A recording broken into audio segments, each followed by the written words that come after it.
Veja no ICL Notícias, segunda edição. Qual o receio daqueles governadores que se reuniram, mas bradam contra essa proposta? Papo reto e sem espetáculo. Moraes se reúne com Castro a portas fechadas no Rio de Janeiro e deixa secretários do lado de fora. Com ou sem os colarinhos brancos? Com projetos parados, Congresso articula a criação de mais uma CPI. A ideia é investigar o crime organizado. Encontro marcado. STF começa a julgar denúncia contra Eduardo Bolsonaro no próximo dia 14. O ICL Notícias, segunda edição, está no ar.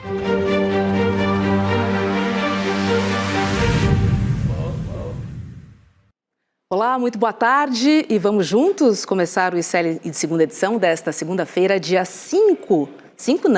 3 de novembro de 2025. Já estou me antecipando aqui, Chico Sá. Hoje ainda é 3, ainda é segunda-feira, segundou. Eu só sei que o Natal tá chegando, nada mais. Já tem bolinha, inclusive. Meu Deus do céu, tá cheio de Papai Noel por aí. Nossa, vamos nessa, gente, porque hoje nós vamos repercutir o encontro do ministro Alexandre de Moraes com o governador do Rio, Cláudio Castro. E também vamos falar sobre a CPI do crime organizado, que vai acontecer em Brasília. Lembrando que teve repercussão internacional também sobre o massacre, viu? No STF, foi marcado o início do julgamento da denúncia contra Eduardo Bolsonaro e também Mauro Cid, né, que começou a cumprir pena hoje. Tirou a tornozeleira eletrônica. Vamos conversar tudo isso com o Cacai, com o Jamil Chad, Heloísa Vilela e também Juliana Dalpiva. Lembrando que a nossa programação, que começa com Desperta e vem até o N2, é transmitida pela rádio Voz Trabalhadora e também São João, que é a Web Rádio, e a Rádio Cultural também. Temos aí Voz Trabalhadora, Rádio Cultural, Web Rádio São João, estamos no Sul, no Nordeste, temos os SEGs. Grande rede CL, né? E é graças a essa comunidade que estamos aqui, vivo, forte, numa segunda-feira, falar de assuntos, às vezes nem tão agradáveis assim, mas nosso dever é o enfrentamento. É isso. Vamos para cima, para cima. Tarde. Precisamos falar sobre todos esses assuntos, né? Alguns mais palatáveis e outros não. Boa tarde para você, querida. Boa tarde, Roberto, boa tarde, Chico. Com certeza precisamos falar de todos eles e segurança pública é o assunto que dominou o Congresso hoje, vai continuar assim por um bom tempo e acho que é o assunto que vai dominar a pauta política até a eleição do ano que vem, com certeza. Pois é, e a gente começa a semana, gente, ainda repercutindo, obviamente, a ação policial no Rio, que deixou 121 pessoas mortas. 121 pessoas mortas. Hoje, o ministro Alexandre de Moraes, do Supremo Tribunal Federal, ele se reuniu com o governador do Rio, né, o Cláudio Castro. Foi uma reunião de 2 horas, tá? Que tiveram também representantes das forças de segurança do Rio de Janeiro. Já em Brasília, é a CPI do crime organizado que está no centro do debate. E em entrevista ao jornal Folha de São Paulo, o senador Rogério Carvalho, do PT, ele classificou os representantes da direita na comissão como o time número 1 da pirotecnia bandida. Flávio Bolsonaro e Sérgio Moro estão entre os convocados. A comissão será instalada amanhã e deve ter como relator Alessandro Vieira, do MDB. O PT e o PL disputam nos bastidores a presidência da CPI e podem decidir a questão no voto, diante, né, da esperada falta de acordo entre os partidos. O Palácio do Planalto avalia que a CPI tem potencial de gerar maior desgaste para o governo do que a própria CPMI do INSS. Já nos bastidores do Senado, a avaliação é que a comissão pode servir de plataforma política para a direita, Heloísa Vilela. Com certeza, aliás, é tudo que a direita quer, é um palco para poder ficar falando de segurança pública durante 3 meses seguidos, que é exatamente o que eles vão fazer nessa comissão. Agora, a negociação hoje foi o dia inteiro aqui para ver quem vai ser o presidente dessa CPI. O senador Contarato é um dos nomes que disputa essa vaga. E eu tentei conversar com ele, mas ele passou correndo no corredor e ele estava indo para a sala, para o gabinete do senador Jacques Wagner, que é o líder do PT aqui no Senado, e foi conversar com ele justamente por conta desse assunto. Então foi uma das reuniões que aconteceu hoje aqui no Senado para decidir quem é que vai ficar com a presidência. E o senador Alessandro Vieira, que muito provavelmente, que é quase certo, será o relator dessa CPI, ele deu uma entrevista hoje de manhã ao N1 e ele falou que, olha, os votos ali vão estar meio equilibrados, ser meio 5-5. Então, as disputas serão intensas e ele acha que com isso talvez consiga ter uma CPI um pouco mais focada no tema e não no uso político dele. Eu acho que isso daí realmente não faz o menor sentido, não tem a menor chance que isso aconteça, porque era tudo que a extrema-direita queria, era trazer a pauta da segurança para o centro do debate nesse período pré-eleitoral. A Câmara também vai se debruçar sobre esse assunto.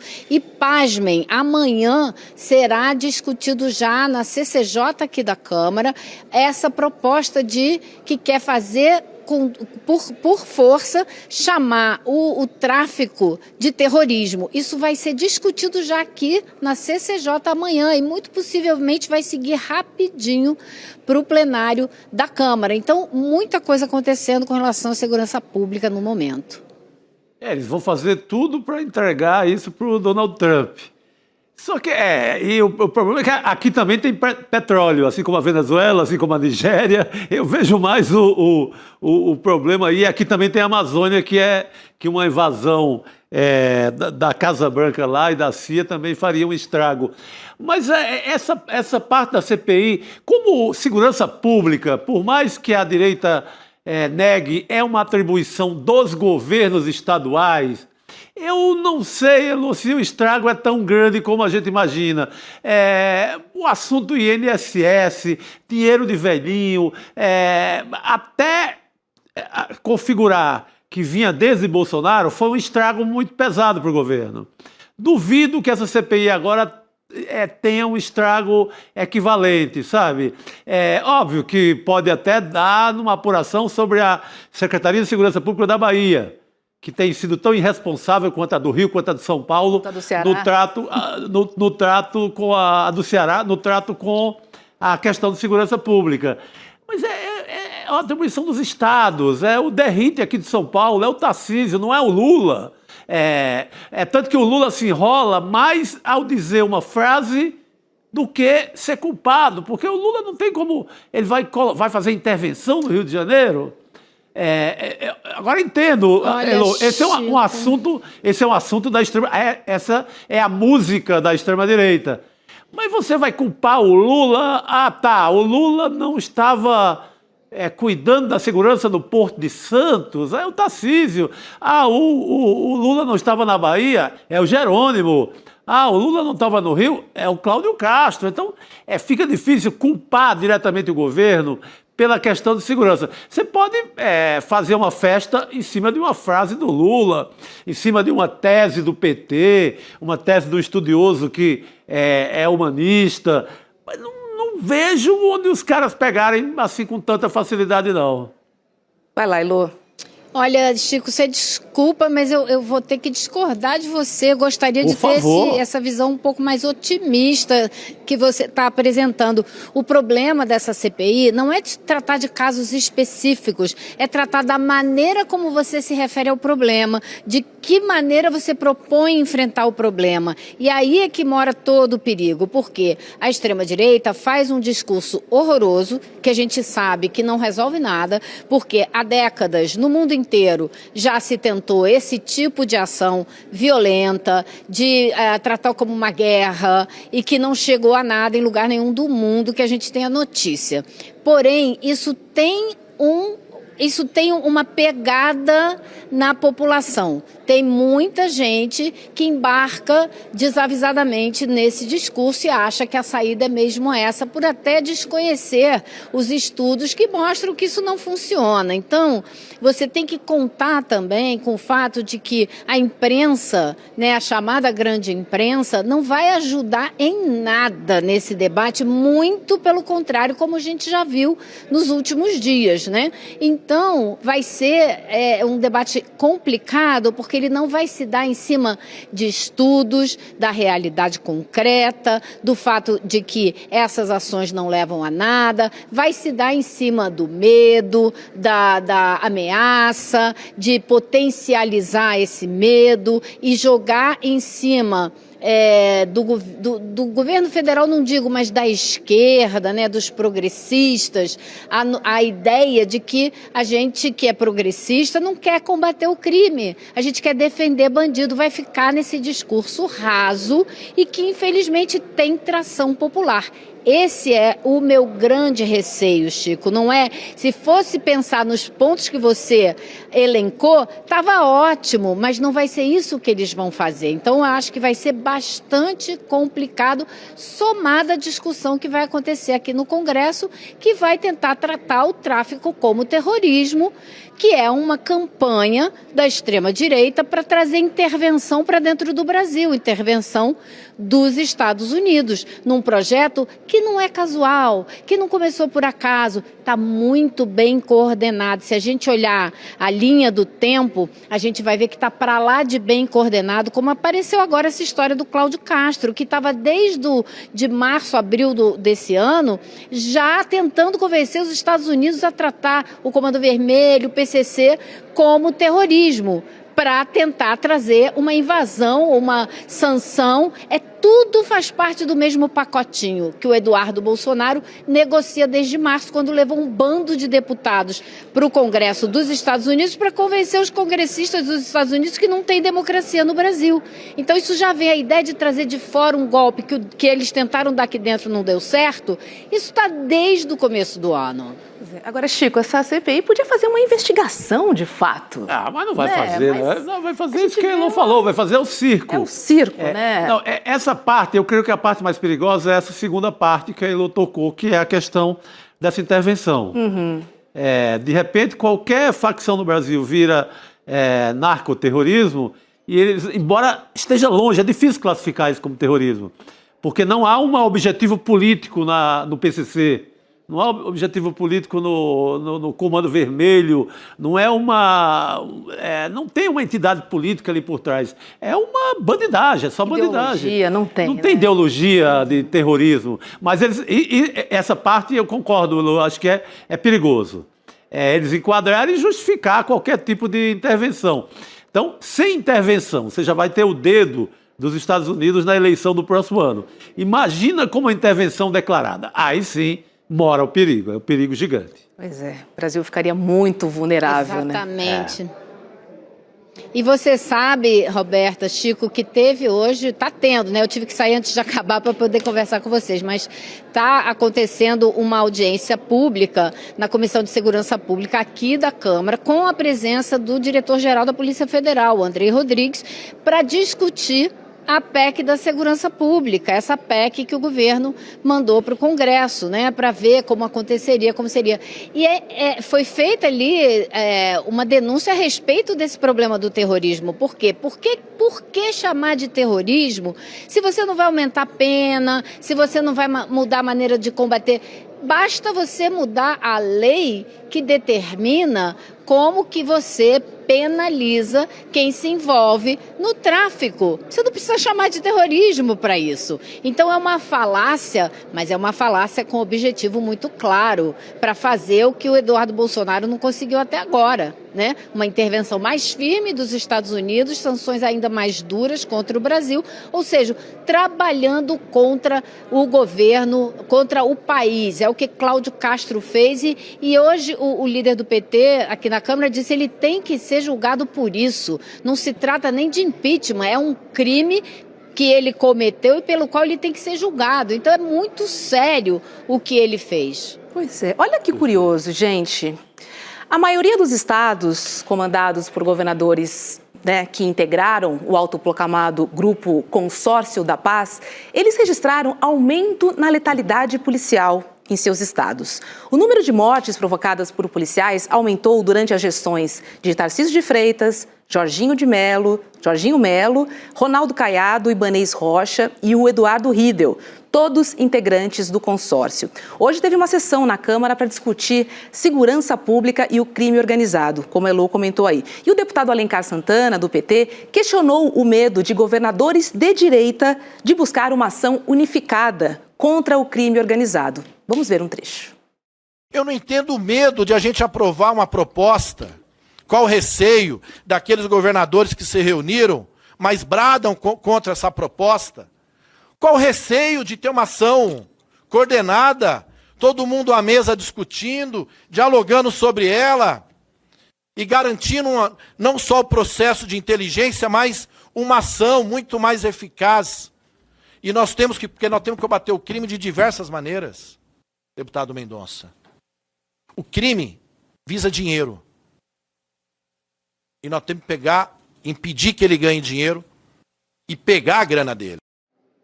É isso, né, Lô? A grande questão é que a gente está tratando de um tema que interessa muito. O tema que mais interessa à nossa sociedade é segurança pública. Sim, é o tema campeão. É o tema campeão. E aí, diante desse momento também de alta do governo federal, a gente entende, né, o outro lado no contra-ataque para tentar roubar essa pauta novamente, pelo menos os holofotes e as manchetes, porque a gente sabe que para a segurança pública, infelizmente, os eleitores ainda aderem a essa frente, né, da direita que diz bandido bom é bandido morto. Porque é muito fácil para a extrema-direita, é muito fácil para a extrema-direita esse tema.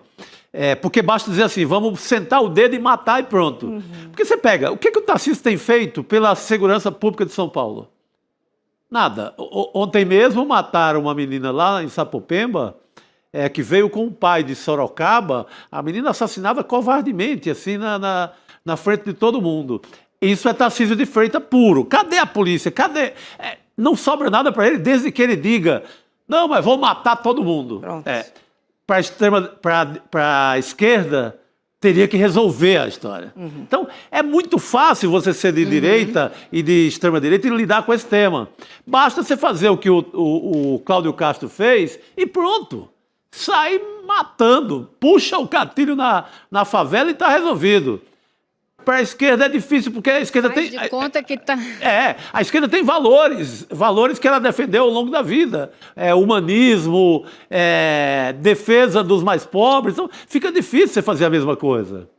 Senão, não seria a esquerda. Sim? Não, eu acho que é mais do que isso, sabe, Chico? Eu acho que a esquerda pode muito bem defender um combate vigoroso ao crime organizado, porque, de fato, ninguém aguenta viver debaixo dessa insegurança. Sim. É muito problemático. No Rio de Janeiro é uma loucura mesmo, é muito difícil. Então tem que haver, sim, uma defesa de um programa sério, profundo, vigoroso, e isso o governo federal tem que defender, e tem que defender essa PEC da segurança pública com unhas e dentes, mostrar que é só através de uma coordenação nacional que vai ser possível enfrentar isso com seriedade. Agora, esse discurso fácil da extrema-direita pode ser facilmente quebrado também, mostrando que esses resultados foram pífios, mostrando que nos estados onde se saiu matando a beça, o problema da segurança não se resolveu, então tem alguma coisa errada aí.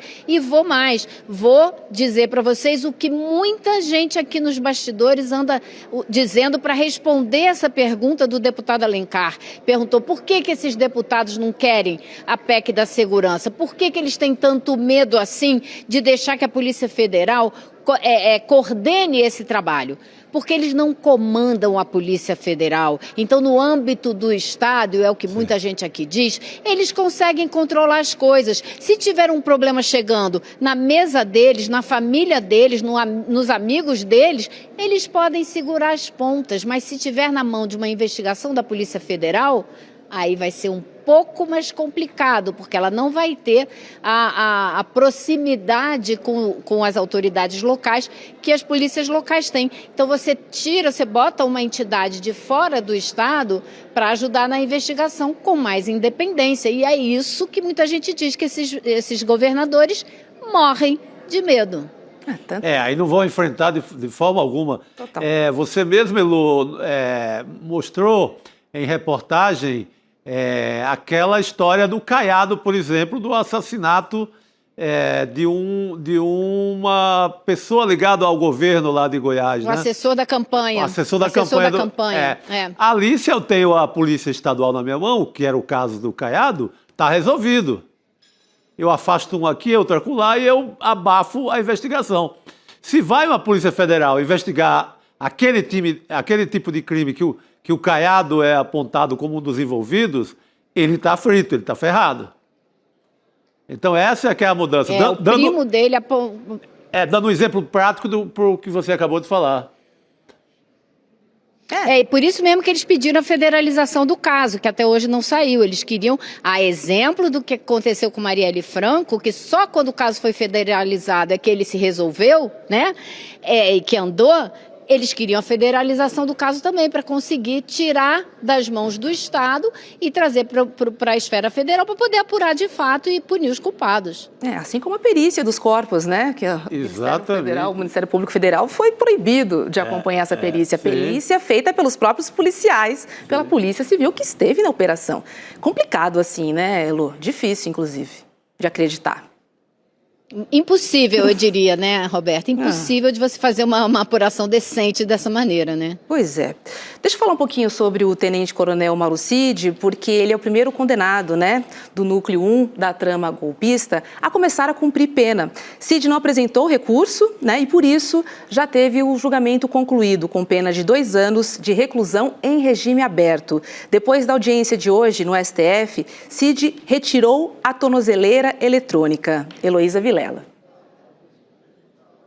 Pois é, o Mauro Cid não tinha nem por que apresentar nenhum tipo de recurso, porque ele foi super beneficiado depois de fazer a delação premiada. Ele teve a manutenção da delação dele, né? Foi respeitado, o acordo foi respeitado, então ele teve aí uma pena de 2 anos, só que ele está preso desde maio de 23, então ele já passou 2 anos aí de prisão. E mais importantíssimo para ele é que se ele tivesse uma pena de mais de 2 anos, ele perdia todas as vantagens de ser um militar, né? Coisa que ele não perdeu.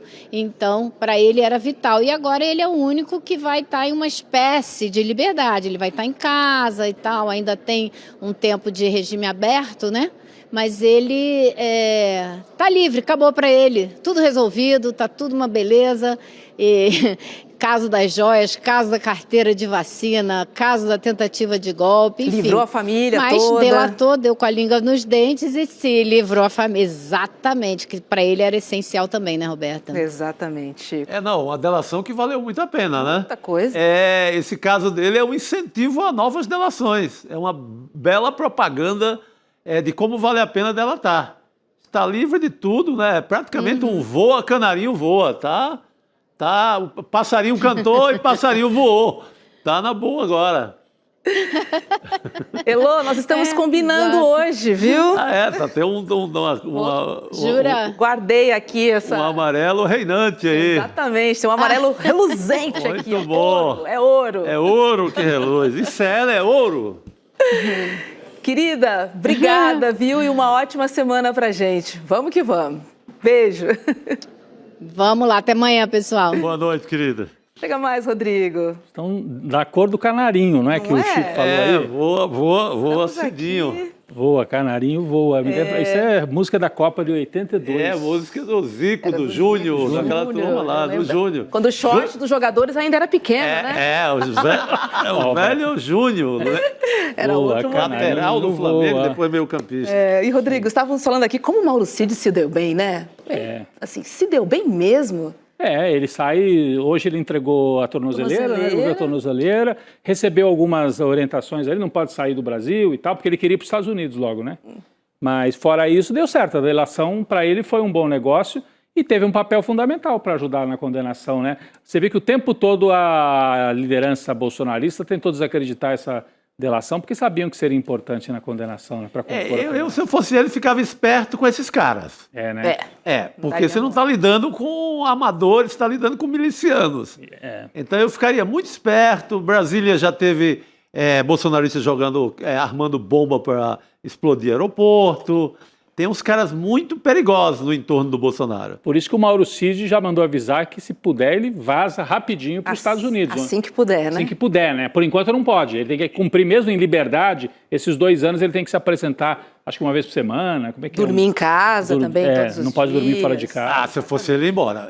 Esses caras não vão deixar barato. Eu também. Porque as informações passadas por ele foram fundamentais para a condenação. E é muita gente de alta periculosidade.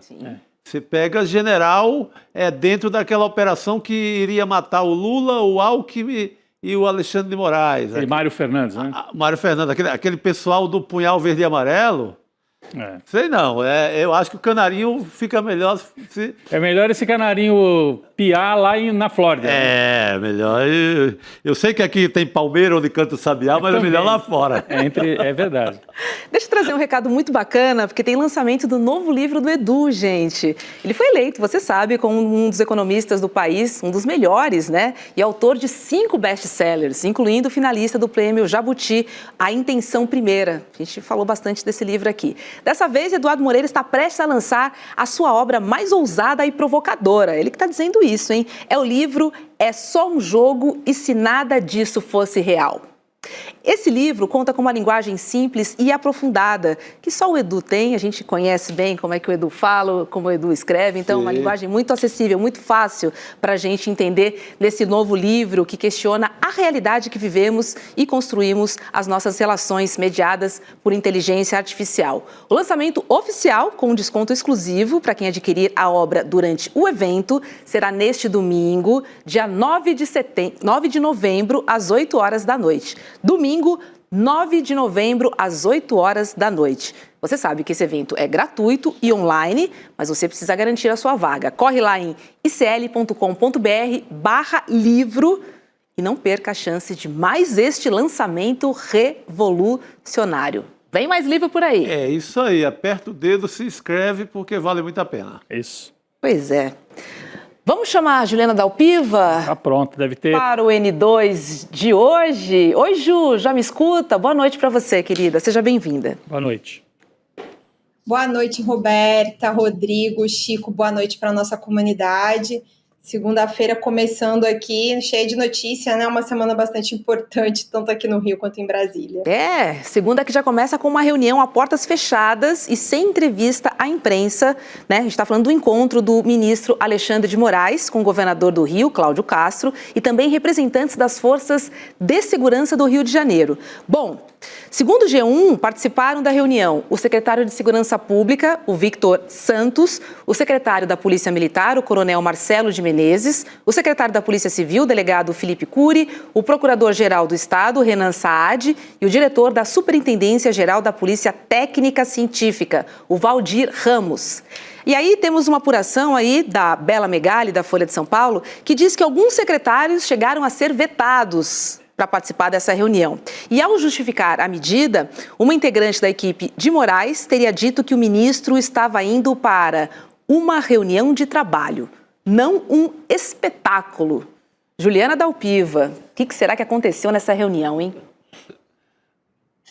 Robs, eu acho que é uma reunião muito protocolar, pelo que eu sei, né? O ministro Alexandre de Moraes, que é o novo relator da ADPF das favelas, que é simplesmente uma ação para garantir o cumprimento da lei, né? A constitucionalidade do cumprimento da lei em operações policiais, de policiais em favelas aqui no Rio de Janeiro. Por que isso aconteceu? Porque na pandemia, eles simplesmente faziam operações atirando a esmo, né?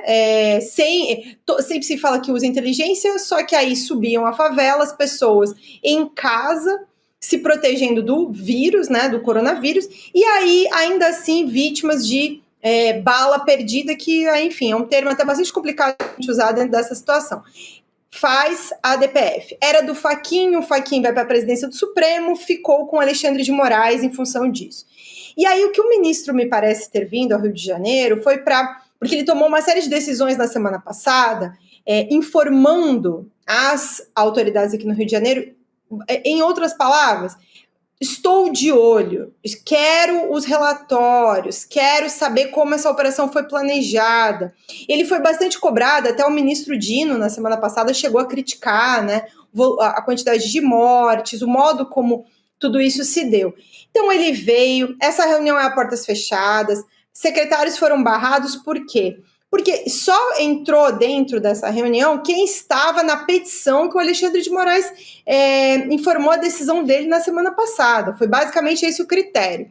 Essa reunião aconteceu de manhã no Centro de Comando e Controle do Rio de Janeiro, que fica na Cidade Nova, ali no centro do Rio, do lado da prefeitura.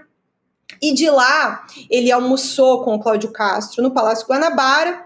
Depois, agora à tarde, esteve no Tribunal de Justiça, depois no Ministério Público, tá lá na Defensoria agora, o Igor tá lá, mas todo esse trajeto, o ministro entrou e saiu sem falar com a imprensa, ele não tem dado coletivas, não tem dado declarações, então também é tudo muito protocolar, no sentido de acompanhar. Quando acabar a defensoria, ele ainda tem uma agenda na Prefeitura do Rio de Janeiro com o prefeito Eduardo Paes. Pelo que eu soube dentro dessa apuração, ele está muito acompanhando esses primeiros relatórios. Então, o governo do Rio de Janeiro apresentou a documentação dessa operação. A gente não tem grandes polêmicas nesse momento. Ele está meio que informando as autoridades no seguinte: queremos tudo documentado. Agora, histórico do Alexandre de Moraes aqui, vocês conhecem, né? Aliás, vocês estão em São Paulo. O histórico do Alexandre de Moraes antes do Supremo Tribunal Federal é de alguém muito conservador na área de segurança pública, né? Tem toda a repressão aos professores em manifestações em São Paulo, o episódio de combate ao crime organizado, em que ele também se envolveu até na destruição de uma plantação de maconha, ao que eu ouvi falar que inclusive ele se arrependeu de ter participado dessa maneira, mas ele sempre foi muito conservador no combate ao crime, e isso não é uma exclusividade do que aconteceu no julgamento da trama golpista. Eu não espero nenhuma posição diferente do Alexandre de Moraes com relação a esse caso. Ele vai cobrar das autoridades os relatórios, mas daqui a achar que ele vai ser crítico à ação da polícia, eu acho bastante difícil. Mas vai cobrar a documentação. E a cada passo que anda nessa história, a gente vai encontrando mais buracos, né, sobre como é que tudo isso realmente foi preparado, e o governo do Rio de Janeiro está selecionando de maneira muito precisa que imagens dessas câmeras corporais colocar para a imprensa, para ir direcionar, né, só para a situação do socorro dos policiais. Eu até agora, não sei vocês, né, eu até agora não vi nenhuma imagem de legítima defesa no sentido de alguém que morreu, né, em legítima defesa. Eu, sinceramente, ainda até esse momento não vi.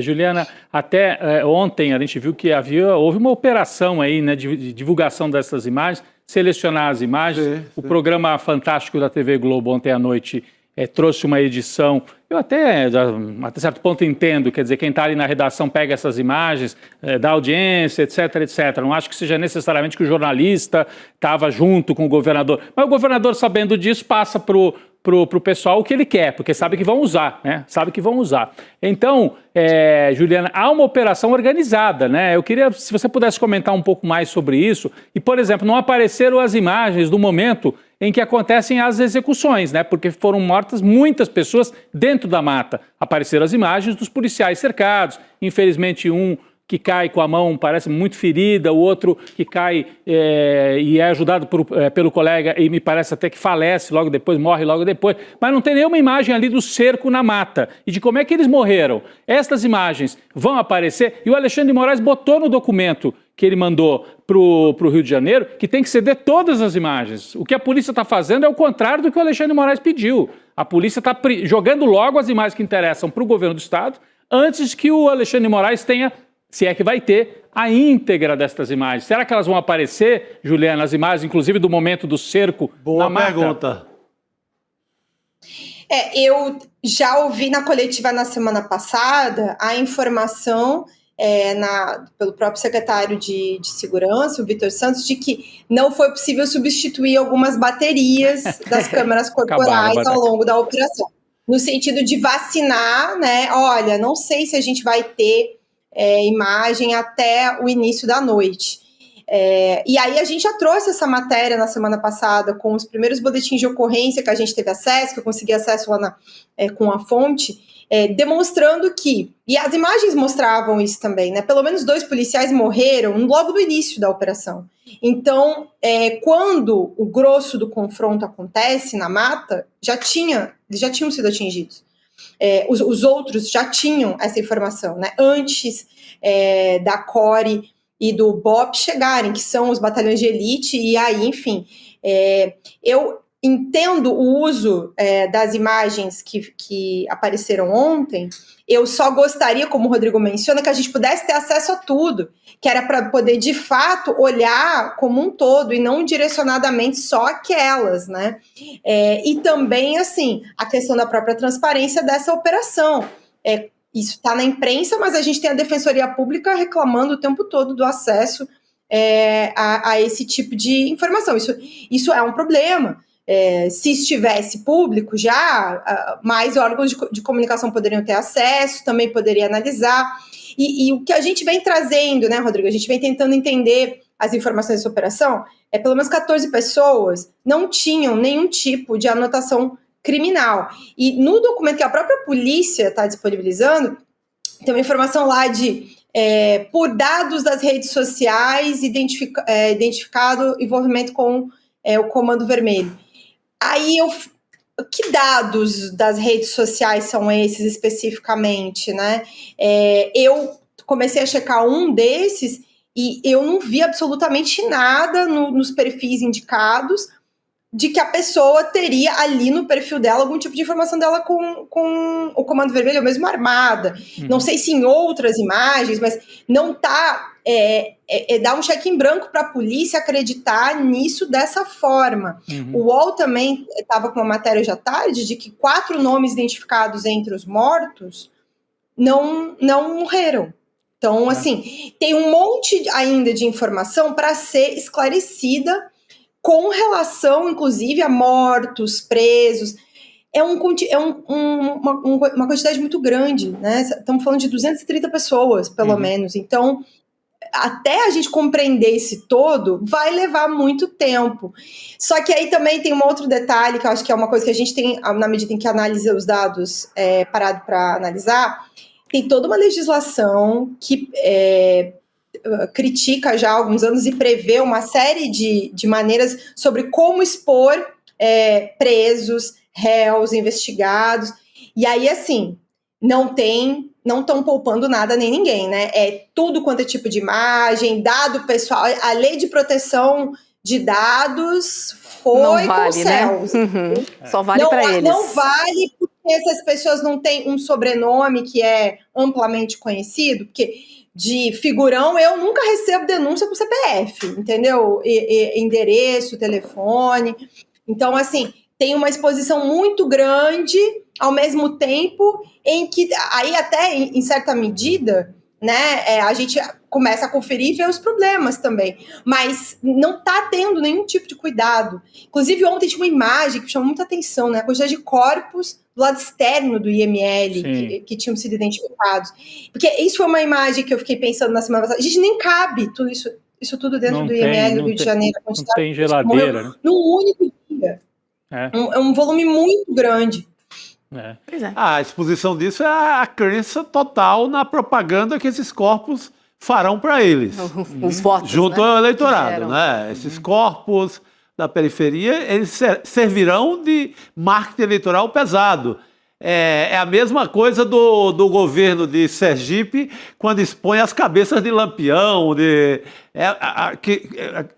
eles saem com um barco pelo São Francisco, parando de cidade em cidade para mostrar as cabeças do bando. É uma comparação só para a gente ter uma referência histórica, porque é a segunda vez que eu estou vendo cabeças como propaganda é agora. Sim. A primeira na história foi com o Lampião. Aquela fotografia conhecida na frente da prefeitura da cidade de Piranhas, né? Exatamente. Que é uma das cidades do São Francisco, do marketing da época das forças policiais, que passava em cada cidade do São Francisco, ali perto, entre Sergipe e Alagoas, e ia mostrando as cabeças como força política. Para agradar a época o Getúlio, para fazer um lobby ali, fazer uma publicidade. E agora o governo Cláudio Castro faz algo muito parecido. Porque expõe, deixa o sol, deixa o Deus dará, porque quanto mais expostos esses corpos, mais dividendos eleitorais. Pois é. O fato é que, de fato, mas a gente precisa dessas imagens, assim, da subida, a invasão de casas, tudo o que aconteceu, a morte dos policiais. Sim. E depois... As imagens da mata. Exato, há muitos relatos. Então, as imagens seriam a prova. Não vai aparecer. Assim, a imagem da mata, sabe por quê? Porque a gente viu, tem alguns corpos que estavam de mãos amarradas já, tiro na cabeça, assim, tiro que quem viu os corpos, é claro, temos que esperar a perícia. Execução de perto, não foi não foi que o tiro foi de longe e acertou a cabeça, não, é tiro na nuca. Então, não vai aparecer. E a degola, né, Juliana, assim, os relatos que vocês trouxeram ali com você, a nossa equipe ali, com os parentes, com aquela tia, se não me engano, de um dos executados e tal, da cabeça cortada. Por isso que o Chico faz essa analogia, que parece tétrica, mas é uma fotografia, está aí na internet. Né? É um hit na internet hoje. Sim. E vem do tempo da escravidão, né? De prender cabeças de árvores. Você viu, né, Juliana? Lembra realmente o vídeo. Eu vi o vídeo, né, no celular da tia, de como estava, né, numa estaca, assim, uma coisa muito horrível, gente. É uma selvageria, né, que tem chegado a esse ponto. Mas eu ainda quero poder ter um retrato como um todo de todas as pessoas, porque são muitos relatos de uso de faca, né? Eu não sei se a gente vai conseguir comprovar isso no que aconteceu dentro do IML, porque aí também tem essa reclamação da Defensoria Pública de que não pôde acompanhar as perícias, e aí toda essa discussão para federalizar o caso, para poder ter peritos independentes. Então, é toda uma situação que precisa de muita investigação, porque sim, tem um interesse eleitoral muito evidente. A cada momento que passa, isso fica mais claro, como se quer usar o massacre a favor de votos, usando o sentimento de insegurança da população. É uma violência em cima da outra. Perfeito. Foi sim, né? Uma mega operação política, né? Acho que assim, fica muito claro. Assim, para todos nós que acompanhamos, principalmente na cobertura da política, e sabemos o quão ineficaz, né, é esse projeto do Estado, que na verdade não tem um projeto. E é isso que estamos esperando, porque falar em mega operação não é levar tiro. É levar saneamento, é levar educação, é levar ginásio, é levar escola, é levar cultura. Isso é uma mega operação, né? Não é levar tiro. Né? Ju, e levar as pessoas a responder no judiciário também. Quem tiver que responder pelo crime, levar as pessoas a responder pelos crimes, né? Claro. Perfeito. Não há pena de morte no nosso país. Não deveria. É sobre isso. Ju, vamos falar um pouquinho sobre o STF, porque a primeira turma, ela vai começar a julgar no dia 14 de novembro, se recebe a denúncia contra o deputado federal Eduardo Bolsonaro, do PL, acusado de atuar no exterior contra o julgamento do pai, o Jair Bolsonaro, né? O caso do Eduardo Bolsonaro ainda está na fase inicial. E nessa etapa, os ministros vão definir se há motivos para a abertura de uma ação penal contra ele. Caso entendam que sim, o deputado federal poderá se tornar réu de um processo no Supremo. O julgamento será no plenário virtual, modelo em que os ministros depositam os votos no sistema eletrônico. Juliana. Então, esse é o caso da tentativa de obstrução de justiça e julgamento do Bolsonaro, né? Em que tá o Eduardo e o Paulo Figueiredo. Foi desmembrado, então só o Eduardo vai responder dentro desse caso. O Paulo Figueiredo, como vi nos Estados Unidos, vai seguir em separado, porque eles não conseguiram notificar ainda, vai ser uma notificação com a ajuda de um escritório brasileiro, da representação brasileira nos Estados Unidos. E o Eduardo foi feito por edital, E quem está defendendo ele é a Defensoria Pública da União, porque ele também está, de todas as maneiras, tentando evitar de ser notificado até para poder atrasar esse processo. Porque ele já está tentando atrasar a cassação em função das faltas, já que ele está nos Estados Unidos, e aí quer atrasar também esse processo, porque se ele for condenado nesse processo, ele não pode ser eleito no ano que vem, não pode disputar a eleição no próximo ano. Então, começa no plenário virtual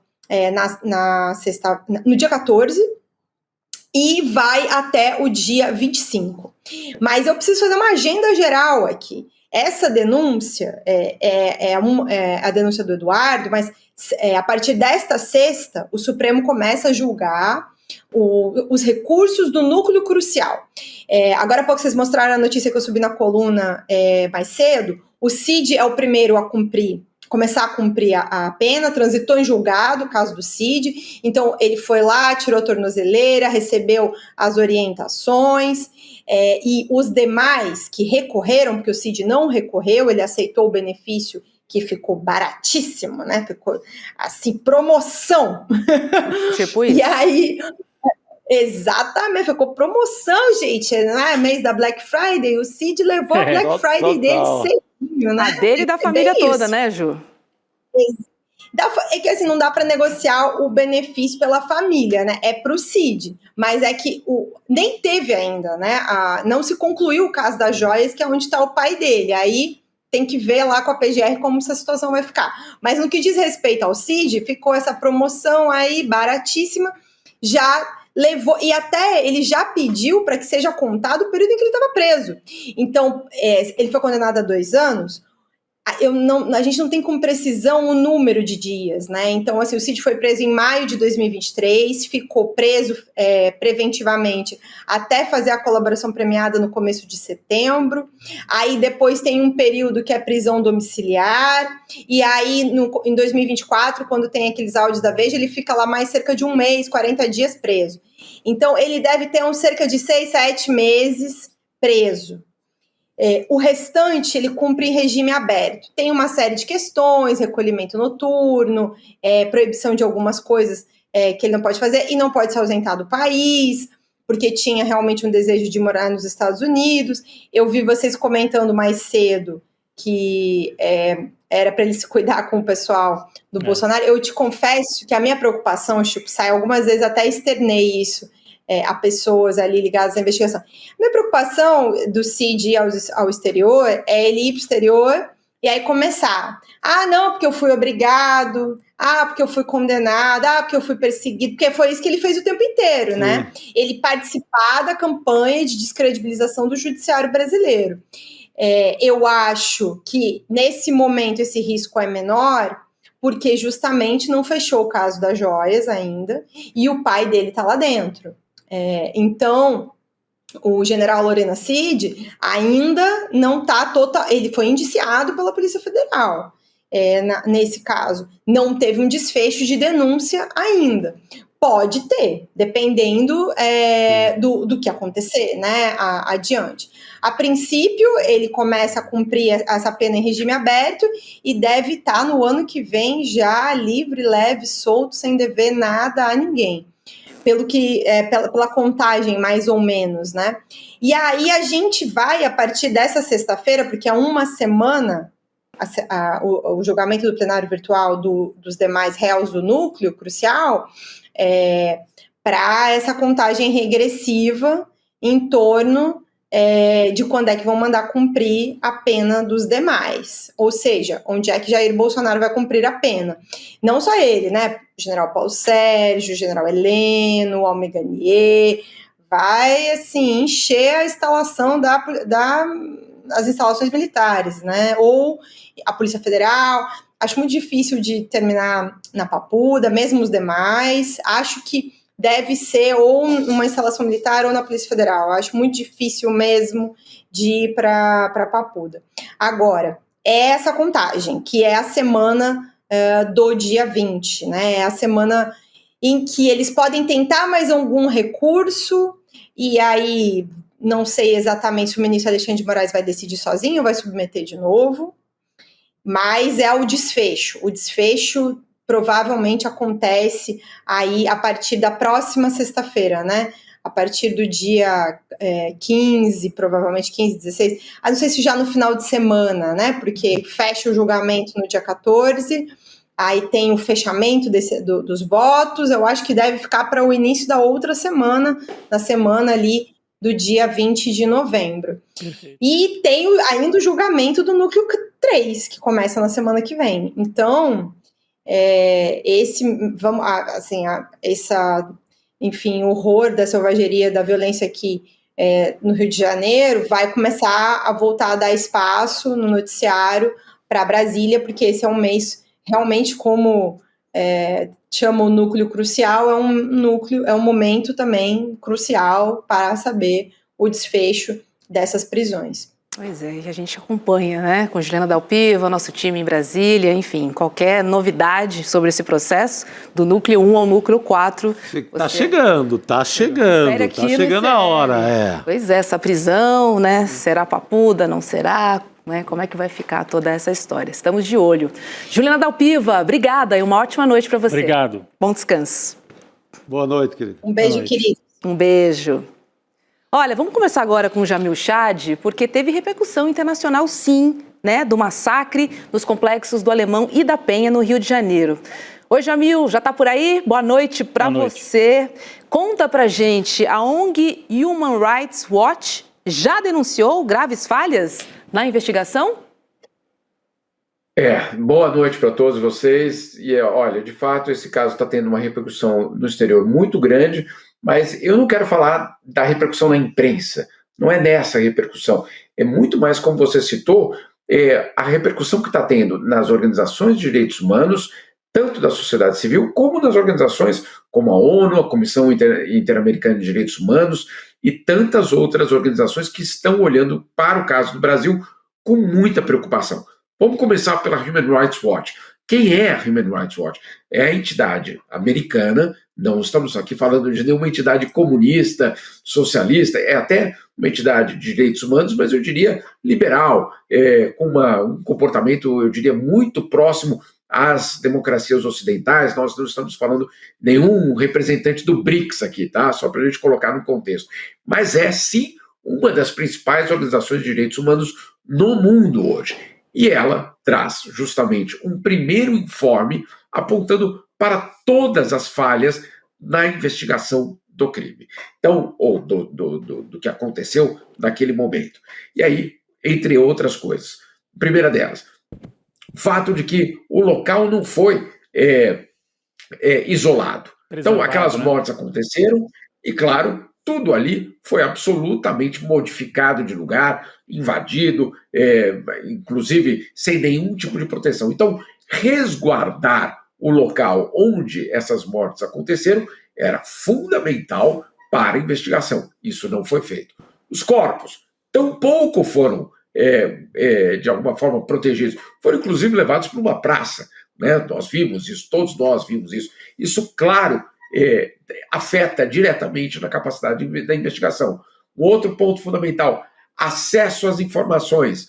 A organização insistindo que, claro, todo o processo tem sido extremamente opaco. Ou seja, aquela história da necessidade de uma investigação independente, imparcial, transparente e eficaz, isso absolutamente está comprometido.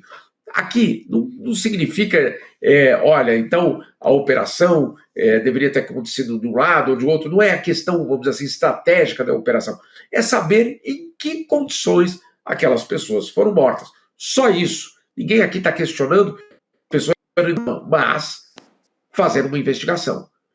Então, se eventualmente foi morto, se alguma pessoa poderia, antes de ser Está falhando muito, Jamil. Vamos tentar fazer uma conexão novamente com o Jamil para a gente, enfim, poder ouvir, né, essa análise que é muito importante, porque a gente fala aqui, né, sobre esse cuidado da perícia, o isolamento do local e vários outros métodos que não foram adotados e que são, assim, básicos de qualquer operação.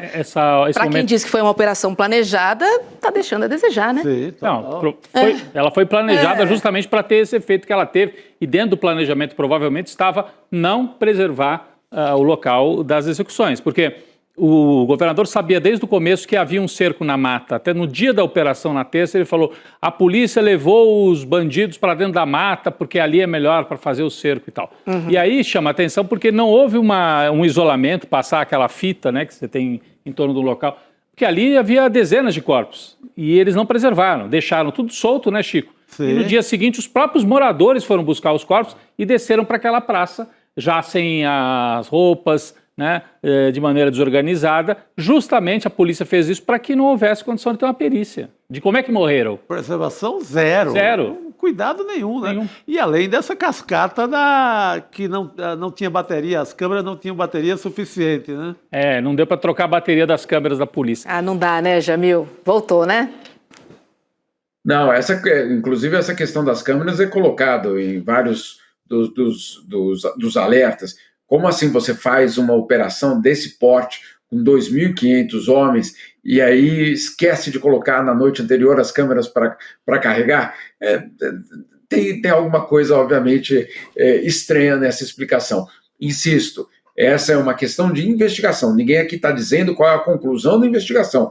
Agora, o ponto fundamental da repercussão no exterior tem sido justamente a da investigação imparcial em relação a essas mortes. Garantir que isso seja feito, garantir que um informe seja produzido e garantir que, claro, o público saiba o que exatamente aconteceu naquele dia. É isso. E olha, a ONU, ela enviou uma carta ao governo brasileiro expressando grande preocupação e mencionando o termo limpeza social. Eu tenho um trechinho aqui da carta da Organização das Nações Unidas. Olha, diz o seguinte: essas mortes, muitas vezes em operações que visam criminosos, são generalizadas e sistemáticas, funcionando como uma forma de limpeza social contra grupos marginalizados. Foi exatamente o que a gente viu, né? Não, foi exatamente o que a gente viu. Eu ia perguntar para o Jamil, né? Nós estamos já com os preparativos da COP30 avançando, tem essa repercussão internacional. O Jamil falou, não vamos nem falar da mídia, da imprensa, vamos falar das ONGs e da ONU, né, como a Roberta acabou de trazer, Chico, isso também. Então, esta pauta agora vem com tudo a cobertura da COP30, já tem até príncipe inglês aqui no Brasil e tal, né, fazendo, daqui a pouco a Roberta vai trazer, a gente vai trazer os detalhes aqui do príncipe William, frequentando ali o Rio de Janeiro, participando de alguns eventos, mas você acha que a COP30 vai substituir essa temática e nos próximos dias a repercussão mais forte disso diminui? Como é que você tem sentido isso? E também, como é que fica, né, a imagem, o país que se preparou, que se apresentou como um país emergente para sediar uma reunião tão importante e que não consegue lidar com o controle da sua polícia, né? Cuja polícia local não usa câmeras porque não trocou a bateria, a gente tem que fingir que acredita numa barbárie dessa. Então, como é que se dá? Eu queria ouvir o Jamil sobre isso, né? Sai a repercussão do massacre e entra a COP30 aí o Brasil, nós somos capazes de organizar, e é mesmo, o Brasil sediou já vários eventos grandes desse tipo. Mas essa contradição aí internacionalmente, Jamil? Meu caro, essa contradição sempre faz parte da imagem no exterior do Brasil, né? E é uma imagem muito complexa, uma imagem que eu vejo muitas vezes artigos, ou pelo menos comentários, muito simplistas, eu diria, sobre o Brasil. E quando fatos como esse acontecem, obviamente embaralha essa tentativa de construção de uma imagem de um país que assume, por exemplo, no caso de Belém, no caso da COP, que assume o tema ambiental, diz, sim, temos um problema, sim, as cidades na Amazônia têm problema, e sim, vamos passar a resolvê-lo a partir de uma reunião em plena Amazônia.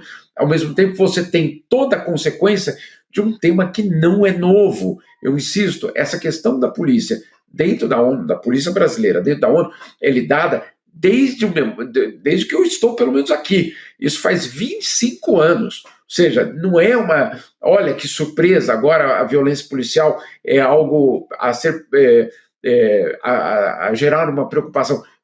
Perdão, só um comentário, fazendo um desvio, mas que, claro, dentro desse tema, naquele momento que o George Floyd foi morto, houve uma comoção internacional de uma dimensão tão grande que, de repente, na ONU houve uma reunião liderada, basicamente, por vários países, claro, não pelos Estados Unidos, naquele momento com Donald Trump, nem pelo Brasil, naquele momento com Bolsonaro, para criar uma espécie de investigação internacional em relação às polícias de todo o mundo. Adivinha quem foi contra? O Brasil. Né? O Brasil de Jair Bolsonaro foi contra, fez de tudo para aquela resolução não passar. No final, a resolução passou, o Brasil até votou a favor, depois de ter aguado a resolução. Ou seja, o Brasil, junto, claro, com o governo americano na época, atuaram para impedir que houvesse qualquer tipo de monitoramento exterior ou de um organismo internacional em relação ao que estava acontecendo no Brasil. Por quê? Porque sabe que tem pés de barro, sem dúvida nenhuma. Agora, para a COP é um desafio muito grande. São vários desafios, Rodrigo. É o desafio da agenda ambiental, que é extremamente complexo. E não é, vamos dizer assim, um fracasso da COP, não seria, entre aspas, culpa do Brasil. Afinal de contas, há várias COPs. Nós temos visto agendas extremamente frágeis, ou seja, não seria uma exclusividade nossa ver uma reunião sem um sucesso ao seu final, mas além disso, claro, toda a polêmica em relação à própria imagem do país no exterior. Pois é, você falou no Príncipe William, né? O prefeito Eduardo Paes, ele recebeu hoje no Rio de Janeiro o Príncipe William, herdeiro do trono do Reino Unido. O Paes entregou as chaves da cidade a William e chegou a mostrar a vista do Pão de Açúcar, vista maravilhosa, inclusive. E o príncipe terminou a visita, mas não falou com a imprensa, né? Lembrando que ele tem esse próximo compromisso, que é a COP30 em Belém. Então, o príncipe William também se dirige à COP. Mas, Jamil, eu queria trazer mais um assunto para a gente comentar, porque vamos falar um pouquinho de Donald Trump na relação com a Venezuela, que está cada dia mais difícil, né? Dessa vez, o presidente Donald Trump, ele afirmou que os dias de Nicolás Maduro como presidente da Venezuela estão contados. E essa declaração foi feita em entrevista ao canal de televisão, a CBS. Na sequência, Trump foi questionado sobre um ataque terrestre contra a Venezuela, mas ele desconversou. Vamos ver o que ele disse. Olha, abre aspas. Não estou dizendo se é verdade ou não.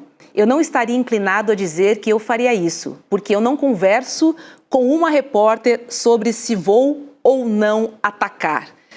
Gente, outro dia ele disse para uma repórter, né, respondendo uma pergunta dela, que não era da conta dela. Então, assim, quando tem pergunta que incomoda o presidente estadunidense, a resposta é essa, né? Não é seu negócio, eu não vou responder para você, você não tem nada a ver com isso. Essa maneira que ele encontrou para desconversar de assuntos que doem ou que são mais complicados de lidar. Não, é complicado porque ele já disse algo muito diferente há uma semana, quando ele disse que sim, ia estar colocando a CIA para fazer operações dentro da Venezuela. Ou seja, quando interessa, ele revela até o plano secreto. Né? Ele está dizendo que não revela plano secreto, mas eu raramente vi um presidente americano anunciando que a CIA estava sendo autorizada a ir a tal país. Eu não sei, o Chico, que talvez tenha mais experiência com invasões e operações estrangeiras, eu não me lembro, Chico, nunca de algum presidente americano dizer, olha, estamos mandando uma equipe secreta para dar um golpe de Estado naquele país. Não me lembro de uma afirmação dessa. Não, eu sou do tempo, Jamil. Eu sou do tempo que eu recebi o relatório 50 anos depois, como em 64. O Lyndon Johnson, a gente só ouviu ele décadas. A minha geração viveu isso. 50 anos depois, o relatório diz, olha, sim, demos um golpe no Brasil. Gente. Sou desse tempo. Não, mas sabe o que agora, com a velocidade da internet, tudo mudou, entendeu, Chico? Agora não são mais 50 anos. Às vezes é uma coisa mais rápida. Não, estou fazendo uma ironia aqui, mas algo muito sério. O que quer dizer isso? Ele, obviamente, Donald Trump manipula todas as informações, todas as declarações, tem um sentido de manipulação. Naquele momento da CIA, não estou dizendo que era mentira, mas era, obviamente, uma tentativa de mandar um recado para o governo de Nicolás Maduro, dizendo, olha, vocês vão cair, ou negocia, ou vocês vão cair.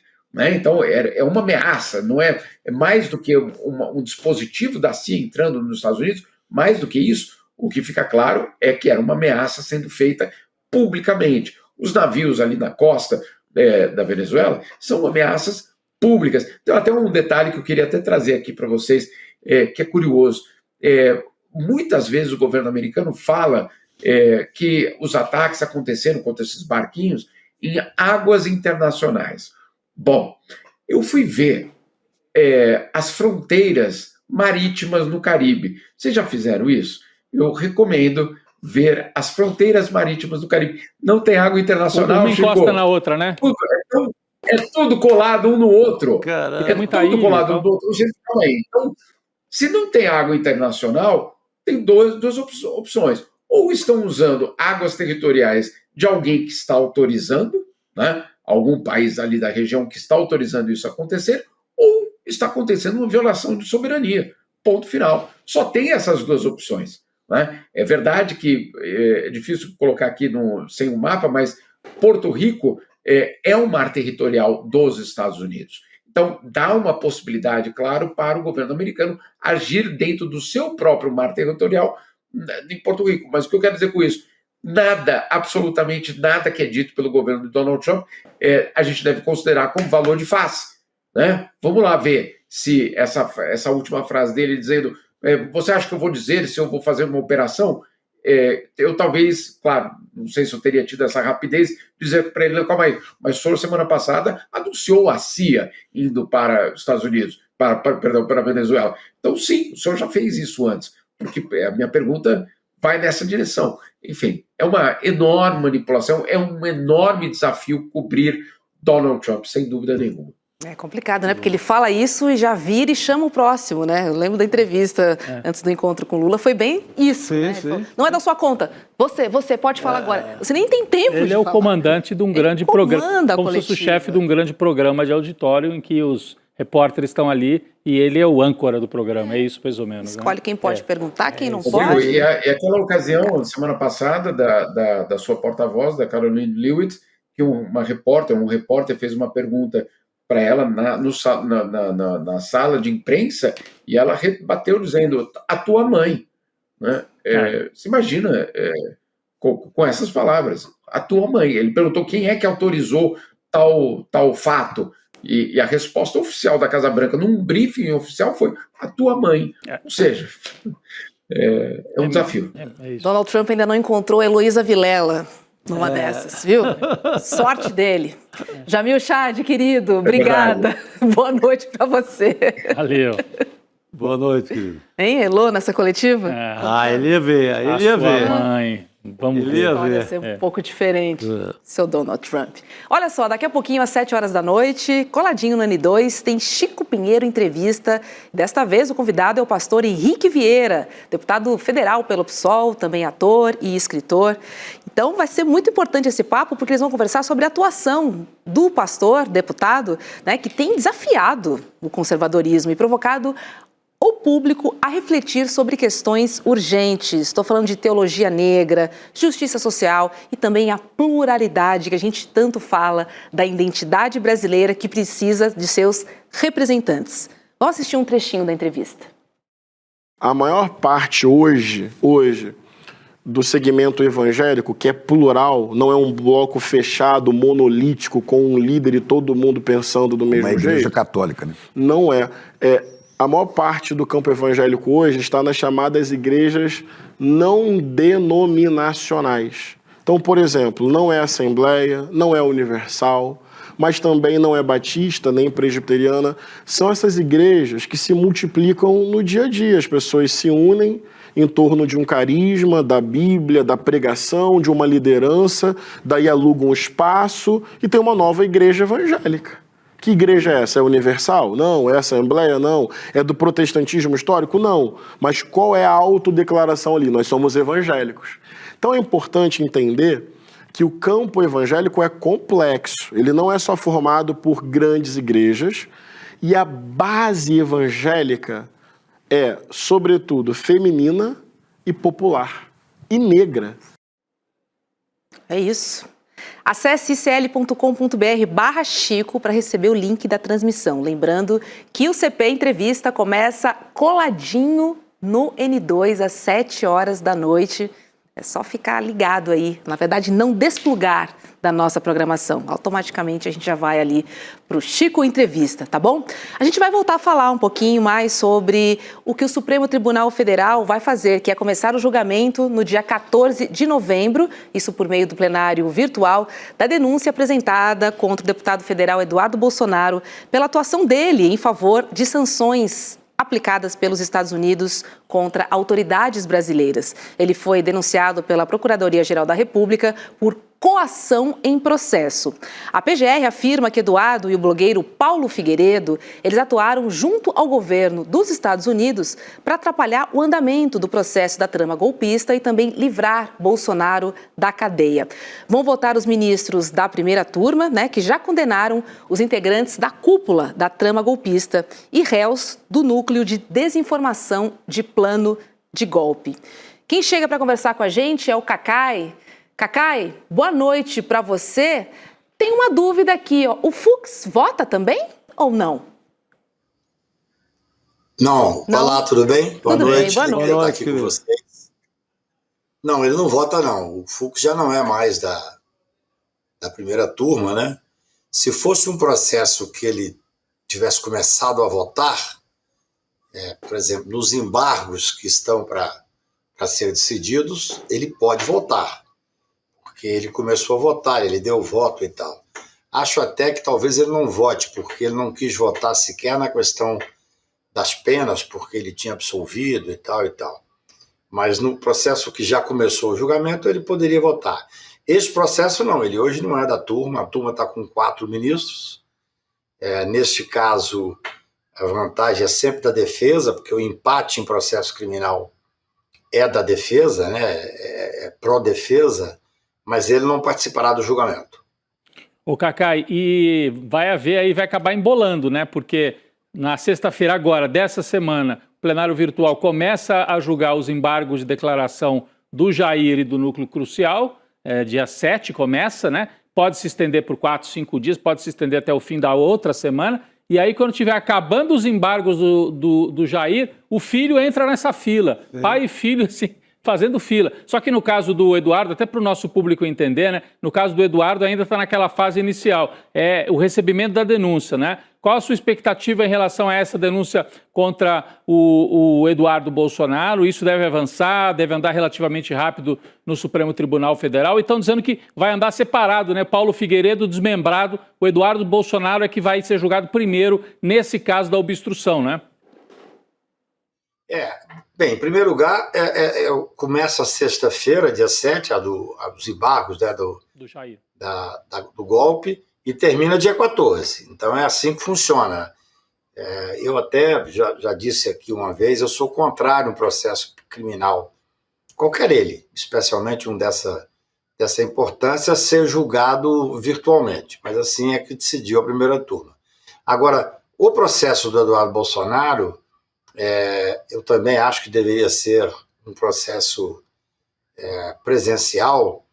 Eu tenho para mim que talvez até não tenha sido colocado presencial, que seria a regra, porque ele, num desrespeito enorme com o Supremo Tribunal Federal, não compareceu, ele sequer apresentou defesa. Quem apresentou defesa foi a Defensoria Pública, porque no processo penal, o cidadão não pode ficar indefeso. Se ele não apresenta a defesa, o relator vai e nomeia um defensor para ele, né? Então, por isso, talvez, o processo tenha sido marcado para o virtual. Parece-me que começa dia 14 e termina dia 21.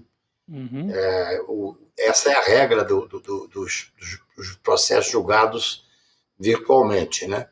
No meu ponto de vista, a denúncia será recebida. A denúncia é uma denúncia muito objetiva, assim, embora ela tenha, sei lá, 60 páginas, 60 e poucas páginas, os fatos estão muito comprovados. O recebimento da denúncia é quase óbvio, quer dizer, a denúncia é por coação no curso do processo. O que faz o procurador-geral é descrever de forma cuidadosa várias ações, inclusive ele próprio diz isso, várias ações ao longo desse período em que houve tentativa de coação, tentativa de interferência no julgamento, coação nos ministros. Mesmo depois que o processo foi julgado, o processo que é isso aí, qual é o processo que originou essa tentativa de coação? É exatamente esse processo de tentativa de golpe. Quer dizer, antes já começou a fazer, o deputado foi para os Estados Unidos, ameaçava, dizia que ia ter sanções para o Brasil, dizia que ia ter sanções para os ministros supremos, não sei se ele teve influência, mas efetivamente 8 ministros supremos tiveram o visto cassado, alguns tiveram até uma sanção mais forte ainda. Então, do meu ponto de vista, pelo que eu li do processo, a materialidade está absolutamente comprovada. A autoria é inevitável, porque ele concordou, ele fez as provas. Esse caso é um caso também interessante, porque os bolsonaristas, eles gostam de fazer prova contra eles. No processo principal, as provas mais evidentes, mais contundentes do processo da condenação por golpe, praticamente todas elas foram produzidas, quase todas produzidas por eles. Inclusive agora, nos embargos, o Bolsonaro, num gesto que você pode chamar ou de disfarçatez, ou de desespero, ou de confissão, ou de arrependimento, ele disse que não, que realmente articulou a tentativa de golpe, mas que depois se arrependeu. Então, assim, é algo inacreditável. Para quem faz processo penal, é até difícil de ver. Então, esse julgamento tende a ser muito rápido, esse julgamento da coação no curso do processo. Acho que, se você tem toda razão, eu acho que vai haver o desdobramento, Rodrigo, porque você não tem como, no meu ponto de vista, né, poderá haver o desmembramento. Porém, eu quero fazer aqui uma reflexão, não tenho certeza. Mas como os dois estão fora, e como já teve a necessidade de fazer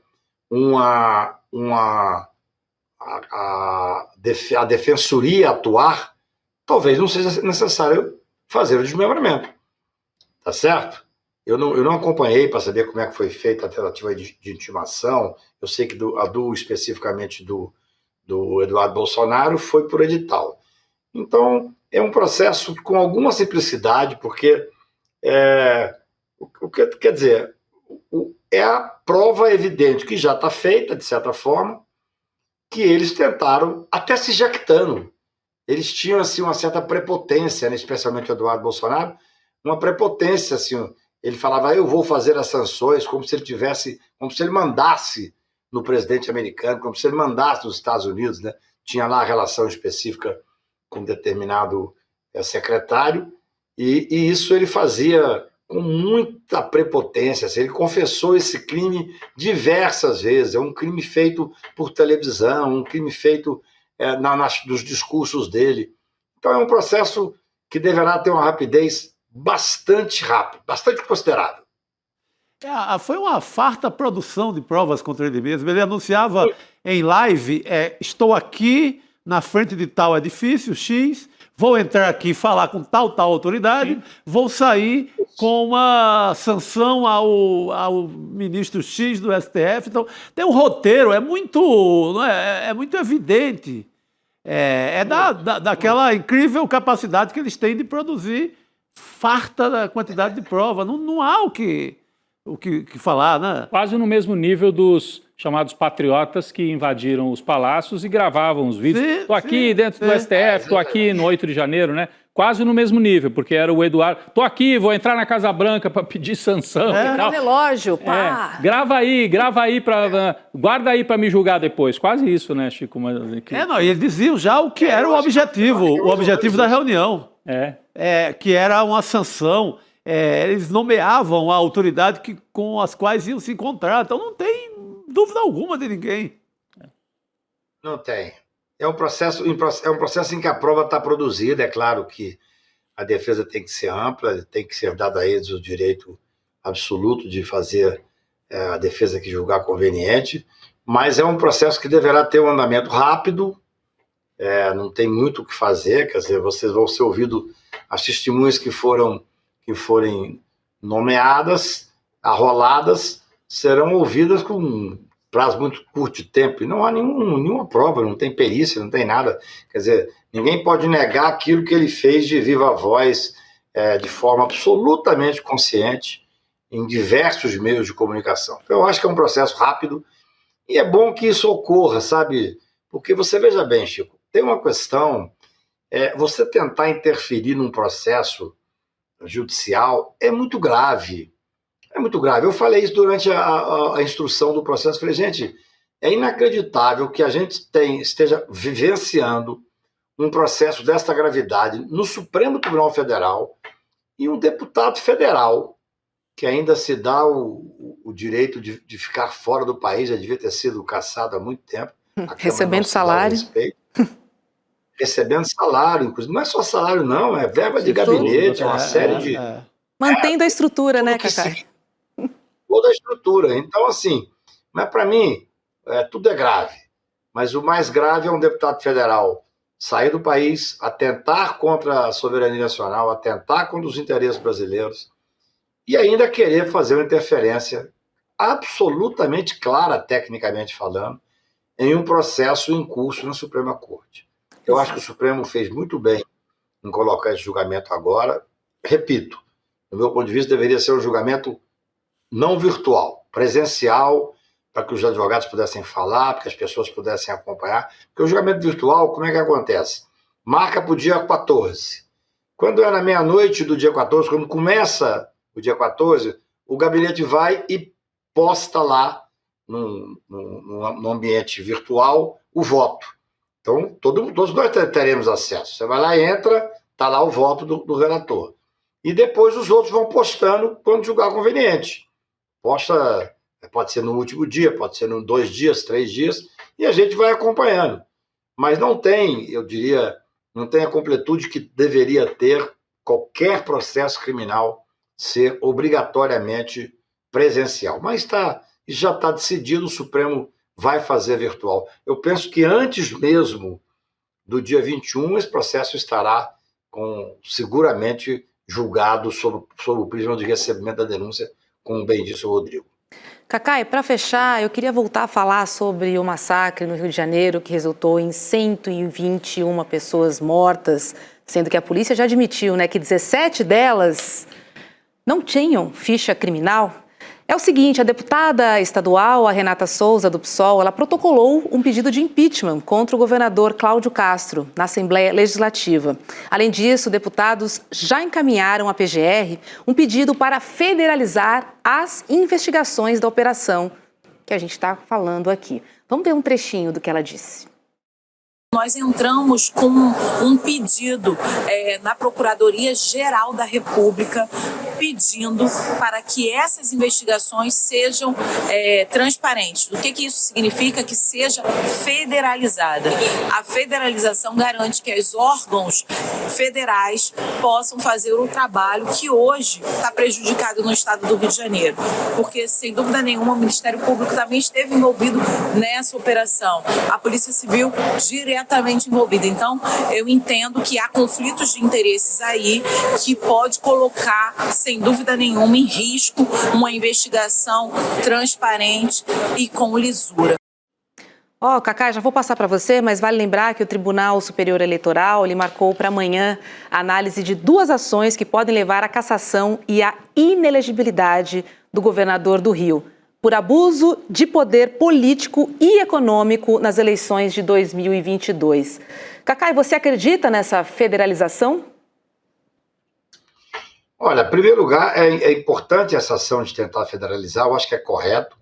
Nós tivemos alguma coisa que eu diria estranha, que impediu, de certa forma, o pleno exercício do direito da Defensoria Pública participar naquele momento dramático. Tinha uma coisa importantíssima, que era a preservação do espaço onde ocorreram os crimes. O artigo 6º do Código de Processo Penal, eu até escrevi sobre isso aqui no ICL tem 2 dias, expressamente determina que a polícia tem que chegar e determinar que seja preservado para que você possa depois fazer a perícia. Isso não foi feito. É muito interessante ver a manifestação da defensora pública, onde ela falava com veemência, dizendo, olha, mudaram todo o ambiente do crime, desfizeram aquele ambiente, agora só resta que as perícias sejam bem feitas, porque só restou como prova os próprios corpos que foram mortos. Isso é gravíssimo. E a Defensoria não teve o papel que deveria ter tido e brigou para ter muito dignamente. Me parece, Hoje está tendo uma reunião, inclusive com a presença do ministro Alexandre, que é o relator da DPF das favelas. Me parece que o ministro Alexandre determinou que a Defensoria tenha acesso a tudo, tenha liberdade para trabalhar, como deve ter, e como teria que ter. Se fosse federalizado, estaria tendo. Então, esse é um ponto importante. Eu acho que processos como esse, nós temos muita coisa grave. Eu escrevi esse artigo para vocês, para o ICL. Assim, a pessoa fala, 60 pessoas tinham mandado de prisão. Desses 60, 121, nenhum deles estava naquela denúncia que originou o início da operação. Sim. É incrível. Todos estavam fora. Agora, eu acho que uma imprensa séria tinha que ser, a chamada tinha que ser, 40 não tinham sequer mandado de prisão. 40 não eram investigados. É o contrário. Eles não tinham que ser mortos. Os que tinham mandado de prisão justificavam a investigação. Não justificava o assassinato, com um tiro nas costas, com um tiro na nuca, com facada. Agora, o que mais me impressiona é a inversão natural que boa parte da imprensa fez, e inclusive da população como um todo. O que deveria causar espécie para estar na primeira página de todos os jornais, de todos os noticiários, o que é? Numa operação com 121 mortos, 40 deles, se não me engano, 42, não eram sequer investigados. Esse é que é o escândalo. Sim. O escândalo da morte dos investigados também é um escândalo muito forte, porque eles não tinham condenação e não tinham condenação à pena de morte, que não existe pena de morte no Brasil. E que não prendeu o líder DOCA, então, assim, né, Cacai? Tem mais essa também. Tudo isso, um ano de preparação, 2.500 homens nas ruas, e, no entanto, o líder não conseguiram prender. Isso. Então, assim, essa ação, eu impeachment não acredito, porque é um processo político, jurídico, e politicamente eles mandam no Rio de Janeiro. O Cláudio Castro teve 1 milhão de seguidores no mesmo dia, passou a ter 1 milhão a mais no mesmo dia da chacina, e, além disso, subiu 10% na popularidade. Então, a gente tem que ter muito cuidado. Eu acho assim, o ministro Alexandre deu já algumas decisões importantes, a Defensoria vai participar, só que agora as perícias já estão prontas, entendeu? Quer dizer, já é um momento de certa dificuldade para fazer uma investigação séria. Você não tem mais... É o que eu escrevi nesse artigo. Falei assim, foram apreendidos 100 e tantos fuzis. Com quem? O fuzil número tal estava em posse daquele cidadão X que foi morto? Não consta nada disso. Eles pegaram um monte de fuzil e ninguém sabe de onde veio, se realmente foram apreendidos ali, se foram apreendidos em outro lugar. Vai fazer o quê? Vai imputar a responsabilidade de todos que foram assassinados naquela chacina, de serem responsáveis por fuzis que não tem nenhuma relação direta, não tem uma foto, não tem uma comprovação, porque sequer foi preservado o local. Então, tudo isso é muito grave. E nem as Agora, imagens. tem uma informação que eu queria passar para vocês, que eu acho que é importante para todos nós. Eu hoje vi algumas, 2 ou 3 menções em televisão, eu estava trabalhando só de passagem, meio maldosa, dizendo que pautaram esse recurso do TSE por causa da chacina.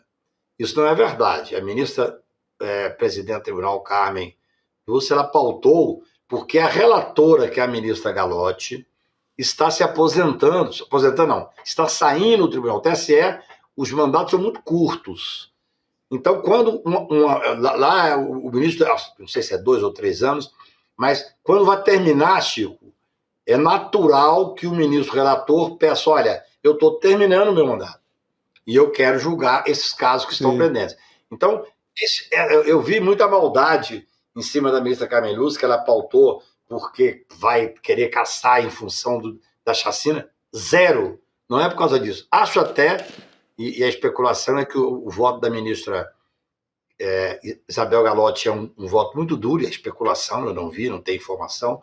Mas por quê? Porque os fatos são aqueles fatos conhecidos, que são fatos impressionantes. Eu me lembro que, na época, eu estava ajudando um pouco o Freixo na campanha, e isso aí seguramente foi uma das coisas que desestabilizou a campanha. 27 mil pessoas contratadas fazendo campanha e tal.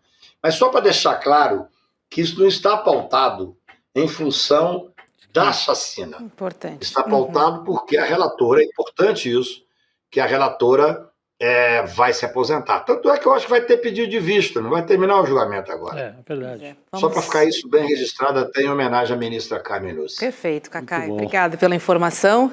Eu aproveito para me despedir de você. Uma boa noite, viu? E até breve aqui. Obrigado, Cacai. Obrigada. Valeu. Meninos, vamos nessa? Vamos que agora nessa. Opa. CP Entrevista pede passagem, juntamente com o pastor Henrique Vieira. Muito Obrigada, boa Rodrigo. Obrigado, querida, Chico. mais Obrigada, uma vez. comunidade. Vamos lá, CP Entrevista. Coladinho na N2. Fica aí. Turma, ficou pronto o meu novo livro que se chama É Só um Jogo. E se nada disso for real?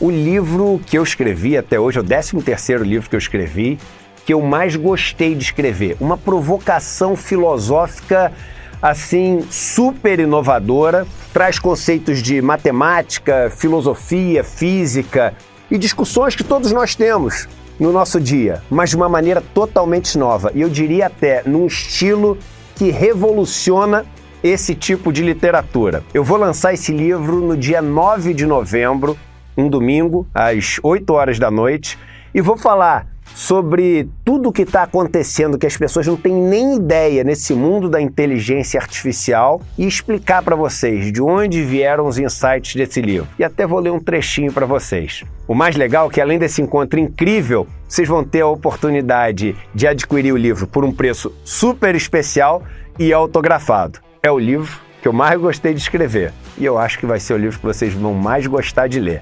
Não que vocês vão sair do livro todo animadinho, não. Mas vão sair com a cabeça, pirando. Aquilo que um livro deve fazer com as pessoas. Um abraço e até dia 9.